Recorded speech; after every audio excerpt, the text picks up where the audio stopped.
Salut à tous. Nous sommes plus précisément le 15 janvier 2018 et en ce jour je vous parlerai d'un sujet qui est relatif à une vidéo précédente que j'ai faite sur la mission Notre But. Le titre de mon message s'intitule La moisson, tiré de l'extrait du livre de Matthieu chapitre 9 à partir du verset 35 au verset 37. Je lis. Jésus parcourait toutes les villes et les villages. Il enseignait dans les synagogues, proclamait la bonne nouvelle du royaume et guérissait toute maladie et toute infirmité. À la vue des foules, il fut rempli de compassion pour elles, car elles étaient blessées et abattues, comme des brebis qui n'ont pas de berger. Alors il dit à ses disciples, la moisson est grande, mais il y a peu d'ouvriers. Parole du Seigneur, nous rendons grâce à Dieu. Le Seigneur Jésus a fait un constat que le peuple qui s'orientait vers lui, le peuple qui sollicitait son aide, commençait à prendre des proportions. À lui seul se retrouvait une très grande responsabilité. Il fallait qu'il édifie, il fallait qu'il enseigne, il fallait qu'il guérisse, il fallait qu'il prenne soin. Et il voyait ce peuple abandonné, il voyait un peuple affaibli à la recherche de quelque chose dont il avait besoin.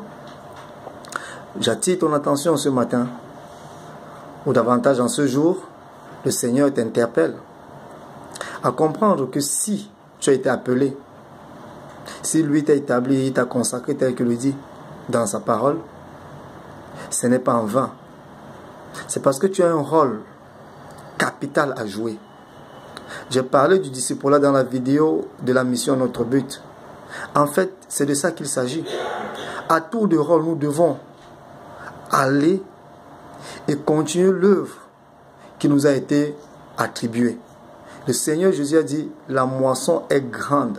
En d'autres termes, ce peuple, ces personnes autour de nous sont tellement nombreuses qu'à une seule personne ne suffirait pas pour pouvoir leur apporter la ressource dont elles ont besoin.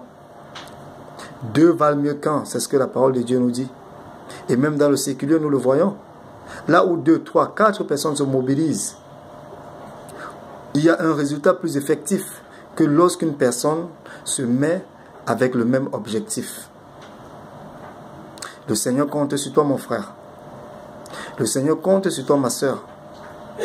Tu dois aller et tu dois continuer cette œuvre pour laquelle tu as été appelé. Tu dois aller et tu dois continuer cette mission pour laquelle tu as été appelé sur cette terre. Beaucoup n'ont pas encore entendu parler de la parole. Et même s'ils ont déjà entendu parler de cette parole, ont besoin d'un encouragement. Cet encouragement se trouve en toi. Tu as les paroles de la vie, puisque la vie, tu la possèdes. Lève-toi, mon frère. Lève-toi, ma soeur. Et vas-y vers ce peuple-là assoiffé. Fais part de ceux-là avec qui le Seigneur a déposé une attente, et une attente qui ne le décevra pas. Je vais m'arrêter là aujourd'hui et t'encourager pour te dire que ce soit dans ta famille, que ce soit dans ton entreprise, dans le séculier, dans le quotidien de tous les jours, nous faisons face à des personnes qui ont soif de la parole, des personnes qui ont besoin d'un encouragement quelconque. Et cela se trouve en toi.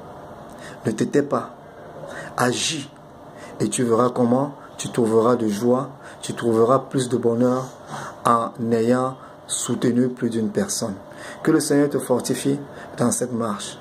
Qu'il t'accorde la grâce dont tu as besoin afin que l'œuvre pour laquelle tu as été appelé, tu la fasses et que tu la fasses très bien. Shalom, shalom.